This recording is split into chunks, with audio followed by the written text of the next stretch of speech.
Amazon's Rivian-built electric delivery van has hit the road and began package duty in LA, marking the first of 100,000 to come.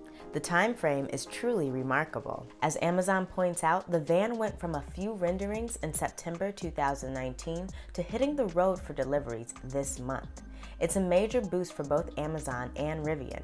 The latter remains a startup, readying its vehicles for customers this year in the R1T pickup and R1S SUV. The former pledged to be carbon neutral by 2040 across its entire business. Rolling out zero-emissions vans to deliver packages around the world is a pretty big step. Though the vans hitting the streets this month are delivering packages, they're technically still in a testing period. The two started testing out vans 4 months ago, ensuring that they'll work in all weather conditions and beyond. While the companies prepare to unleash thousands more in the US this year across 15 more cities, Amazon's busy outfitting its buildings with charging stations to accommodate its zero-emissions delivery force. The entire fleet of electric vans will make their way on city streets through the end of this decade.